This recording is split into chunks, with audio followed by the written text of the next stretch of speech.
साथियों नमस्कार। आप सभी का स्वागत है हमारे चैनल पे।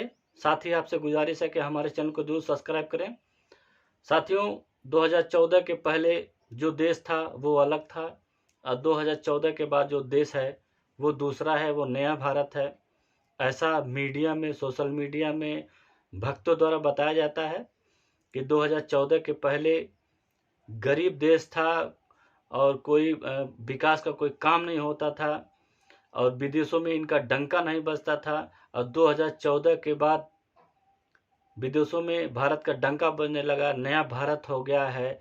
राष्ट्रवादी पार्टी पैदा हो गई, राष्ट्रवादी लोग पैदा हो गए। इस कदर लोग गिर चुके हैं चाटुकारिता करते करते, किसी एक आदमी का चेहरा चमकाने की वजह से इस हद तक लोग गिर गए हैं कि कोई मीडिया हाउस मोदी को बुला करके कभी उनका इंटरव्यू नहीं लिया और कोई भी खुली प्रेस कॉन्फ्रेंस उन्होंने नहीं किया।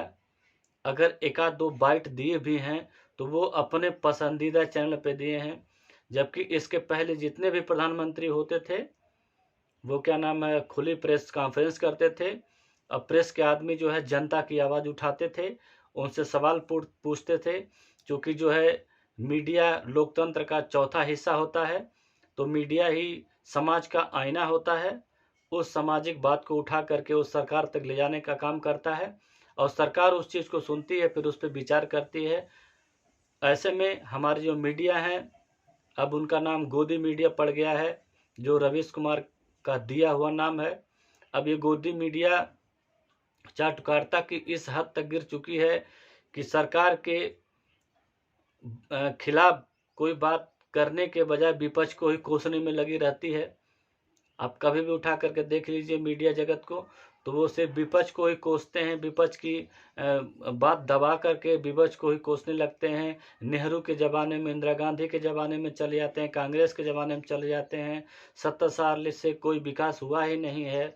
70 साल पहले ना कोई एम्स बना था, ना कोई हॉस्पिटल बना था और ना ही कोई प्रोग्रेसिव चीज़ बना था, ना ही तो अग्नि मिसाइल बना था, ना ही तो कोई क्या नाम रक्षा मंत्रालय से लेकर के कोई ऐसा चीज़ नहीं बना था।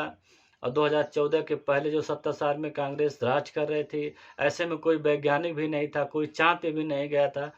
ऐसा लोग रात दिन बताने की कोशिश करते रहते हैं।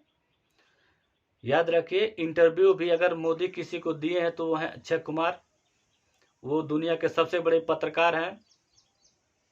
लोग तो जानते हैं कि वो एक्टर हैं, हम भी जान रहे थे कि वो एक्टर हैं, लेकिन जिस दिन नरेंद्र मोदी का उन्होंने इंटरव्यू लिया तो काफ़ी जो है खुशी मिली कि एक नया पत्रकार पैदा हो गया है जो देश दुनिया में नाम करेगा। और सवाल भी ऐसे ऐसे पूछे जाते हैं कि आम चूस कर खाते हैं या काट करके खाते हैं। ऐसा सवाल, ऐसे लोग पैदा होते हैं हमारे देश में 2014 के बाद। पत्रकार भी अगर उनकी कोई बाइट लिया है तो सिर्फ उनकी चाटुकारिता करते करते आप कैसे इतना काम कर लेते हैं, आप 14-14 घंटे, 16-16 घंटे कैसे काम करते हैं, आप बटुआ रखते हैं कि नहीं रखते हैं। अब इसी टाइप का सवाल लोग पूछते हैं, जबकि सवाल जनता का होना चाहिए। बिजली के बारे में, पानी के बारे में, स्वास्थ्य के बारे में, रक्षा मंत्रालय के बारे में, डिफेंस के बारे में।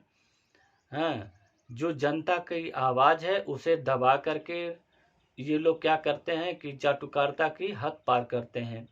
ऐसे में एक 14 के बाद एक ऐसा जमात खड़ा हुआ है जो देश को बर्बाद करने के कगार पे ले जा रहा है। हिंदू मुसलमान, भारत पाकिस्तान, अगर ये लोग ना करें तो इनका खाना नहीं पचेगा और उनकी दुकानदारी भी नहीं चलेगी। ऐसे में ये रात दिन मीडिया वाले, सोशल मीडिया वाले, आईटी सेल वाले करते करते जो नई पीढ़ी है, नौजवान है, उनके अंदर जहर भरा जा रहा है। हाल ही की बहुत सारी घटनाएं उठा करके देख लीजिए कि कोई पुलिस वाला नमाज पढ़ने पे किसी को पीछे से मार देता है, कोई ट्रेन में नमाज पढ़ा तो उसे गोलियों से भून दिया जाता है। तमाम ऐसी घटनाएं हैं जहाँ पे समाज में जहर घोला जा रहा है, जात के नाम पे, धर्म के नाम पे। ये 2014 का नया भारत है। यहाँ कोई विशेष विकास नहीं हुआ, लेकिन दिखाने के लिए पहले जो विकास हुआ संविधान के अंतर्गत काम होता था। आज का जो विकास है वो संविधान के बाहर, खास करके अब तो बुलडोजर का भी आविष्कार हो गया है, जबकि संविधान में किसी भी जगह पे ऐसा कानून नहीं लिखा हुआ है कि कोई भी अपराधी के ऊपर आप बुलडोजर चला दें। किसी की गाड़ी कभी भी पलट सकती है।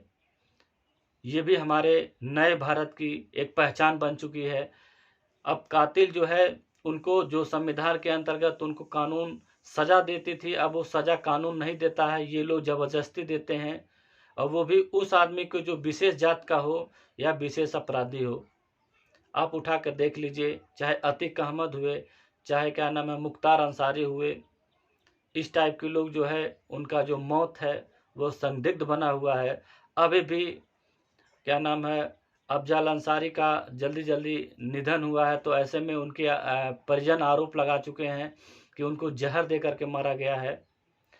और आप देखें अतीक अहमद को किस तरह से जो है हॉस्पिटल ले जाते हैं और वहाँ पुलिस वालों के सामने जो है उनका जो है कत्ल कर दिया जाता है। जो कत्ल किया उसका भी कोई विशेष पता नहीं चल पाया कि इतनी महंगी पिस्टल कहाँ से लेकर के आए, उनके पीछे कौन है। जो सामने था उसे दबोच लिए, मामला खत्म हो गया। लेकिन उसमें भी एक बहुत बड़ा खेल था। जो आदमी उसका कत्ल करवाया, ऐसा लोग आरोप लगाते हैं कि वो लड़के खुद नहीं कत्ल किए। इतनी महंगी महंगी पिस्तौल, विदेशी पिस्तौल उनके पास कहाँ से आ सकती है, वो ऐसे कैसे कर सकते हैं। लेकिन उनको भी दबाया जा चुका है। ऐसे में साथियों आप देख लीजिए आज की हमारा जो नया भारत है, किस टाइप के लोग अंधभक्त पैदा हो रहे हैं और समाज में जहर घोरा जा रहा है। हिंदू मुसलमान, भारत पाकिस्तान और क्या नाम है दलित, सवर्ण, तमाम बातें ऐसी चल रही हैं जिससे कि अंदर जहर समाज में घोरा जा रहा है। अब इन्हीं अंधभक्ति में एक और अंधभक्त हैं जिसको आप लोग बहुत अच्छी तरह से जानते हैं, उनका नाम है कंगना रनावत, जो कई स्टेज पे कई जगहों पे वो कबूल कर चुकी हैं कि जब वो स्ट्रगल कर रही थी, ऐसे में एक ऐसे शख्स के पास उनकी रखेल बन के रही थी, वो उनके साथ ज़बरदस्ती करता था, ड्रग्स देता था कि ये अपने आप ही उनके साथ रहती थी। उनका खैर व्यक्तिगत मामला है। फिर उसके बाद उन्होंने ये भी सोशल मीडिया पे या क्या नाम है मीडिया में उन्होंने बताया कि उसके बाद जो है ऋतिक रोशन के साथ उनका अफेयर रहा, वो शादी करने से इनकार कर दिए, फिर बाद में उनका भी संबंध टूटा। खैर ये तो निजी मामला हुआ, लेकिन हम करना चाहते हैं कि जिस हिसाब से वो चाटुकारिता की हद पार करते हुए मोदी और भारतीय जनता पार्टी की चाटुकारिता करते करते इस कदर गिर गई कि वो ये कह दें कि मैं पक्का राष्ट्रवादी हूँ, पक्का देशभक्त हूँ। लेकिन जो आज़ादी हमें मिली थी वो भीख में मिली थी। असली आज़ादी जो है 2014 के बाद मिली। ऐसे में साथियों आप लोग कमेंट्स करके बताइए कि क्या आज़ादी 2014 के बाद मिली? अगर आज़ादी 2014 के बाद मिली और वो अगर भीख में थी तो इतने लोग शहीद कैसे हो गए? बताइए, झांसी की रानी हो गई, सरदार भगत सिंह हो गए, तमाम तरह के स्वतंत्रता सेनानी जो शहीद हुए, उनके मौत का ये लोग तमाशा बनाए हुए हैं। उनके मौत को ये लोग ऐसा दिखाना चाहते हैं कि इनकी जो है मौत बिल्कुल सस्ती थी, ऐसे ही ये लोग मर गए और आज़ादी इनको भीख में मिली थी। कोई लड़ करके अंग्रेज़ों को नहीं भगाया, इनको फ्री में ऐसे भीख में मिल गई थी आज़ादी, और 2014 के बाद इनको खुद की आज़ादी मिली है। इस कदर ये गिर चुकी हैं कि कई केसों में आप देख लीजिए कि भारतीय जनता पार्टी की बिल्कुल ऐसी ऐसी बातें करती हैं जो ना ज़मीन में रहता है ना आसमान में रहता है।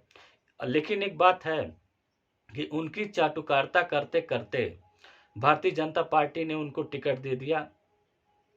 पहले उनको Y+ की सुरक्षा दी, अब उनको जो है हिमाचल प्रदेश से उन्हें लोकसभा प्रत्याशी बनाया गया है, जो उनका जो है होम स्टेट है, क्योंकि वो बिलोंग करते हैं हिमाचल प्रदेश से। हिमाचल प्रदेश से आकर के माया नगरी मुंबई में रह कर के वो स्ट्रगल करके अभिनेत्री बनी। लेकिन आप सोच सकते हैं कि क्या क्या देश में घटता नजर आ रहा है। अगर ज़रा सा भी कोई मुस्लिम अभिनेताओं की फिल्में आती हैं तो उसमें बायकॉट गैंग तैयार हो जाता है। ये एक अलग तरह का जमात पैदा हो रहा हमारे देश में, जो फिल्मों के ऊपर टारगेट कर देते हैं कि बायकॉट बायकॉट, क्योंकि वो मुस्लिम है। अगर हिंदू ऐसा काम करता है तो वो कोई बात नहीं है। ऐसे में जो सेना तैयार की जा रही है, लाल गमछा, ये त्रिशूल, ये तलवार, ये सब हमारे समाज के लिए बहुत ही घातक है साथियों। क्योंकि शिक्षा पे ध्यान देना चाहिए, स्वास्थ्य पे ध्यान देना चाहिए। आजकल देख लीजिए पढ़ाई लिखाई कितना महंगा हो गया है। पहले के लोग जो है प्राइमरी स्कूल में पढ़ करके, सरकारी स्कूल में पढ़ करके अफसर बन सकते थे, लेकिन आज के ज़माने में प्राइवेट स्कूल जो है कितना पनप रहा है, सरकारी स्कूल में कोई अपने बच्चों को भेजना नहीं चाहता है।